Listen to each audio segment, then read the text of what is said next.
I can't wait to move out of here. My boyfriend and I were looking for a new housemate.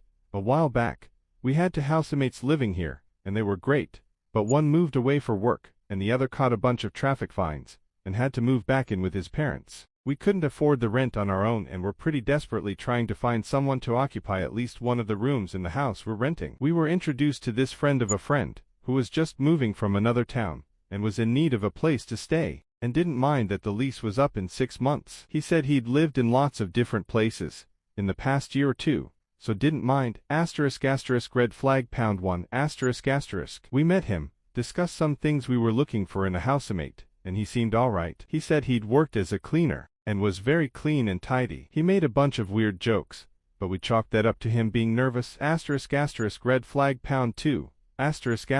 I really regret ever meeting this dude. He's a weird guy. He's extremely socially awkward and doesn't take social cues. Our friend came over to hang out with us one night, and creepy housemate lurked in the hallway by the kitchen where we were sitting, not really participating in the conversation, but not really trying to hide the fact that he was there, just lurking there. At one point, our friend was telling us a story about his annoying coworker, and creepy housemate chimed in and said, "You should slam his head down on the table and skull fuck him." None of us laughed. It was just this weird awkward silence, till creepy housemate sulked back to his room. My boyfriend was cooking dinner one night, and creepy housemate excitedly rushed into the kitchen to show him his thumbnail. He'd sharpened his thumbnail into a sharp point. He calls it a Molshu's thumbnail, and says he only sometimes cuts himself with it. Only sometimes. My boyfriend's young siblings were staying overnight with us one weekend, and creepy housemate neglected to understand social norms yet again. He invited himself into our bedroom to have a chat with the kids. I shut him down fairly quickly, for fear of him making another skull-fucking remark, or something equally inappropriate, like when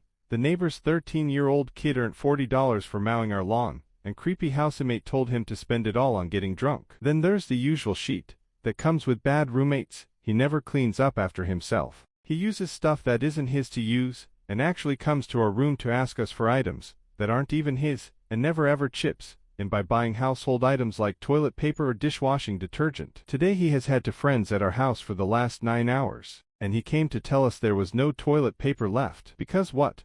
We're going to drop whatever we're doing to drive to the shop and buy toilet paper for you. He never washes his hands after going to the bathroom. He leaves all doors open everywhere, which we keep closed for the air conditioning to work effectively. He's never cleaned anything in this house the whole time he's lived here. He doesn't take the rubbish out. He's just a dirty, weird person with zero social skills. He's unemployed, and after paying rent, all of his money is spent on alcohol. Pretty literally all of it. He lives off ramen and alcohol, and portions of frozen meat that he defrosts over the sink, but leaves the streaks of dried blood there to dry for someone else to clean up. And one night about a week ago, my boyfriend turned to tell me something, and from the corner of his eye he saw our housemate lurking by our bedroom door, staring at us. I'm really uncomfortable in this house with him here. The weirdly violent sheet, he says, makes him seem like the type of lunatic to snap at any moment and bust out the crazy.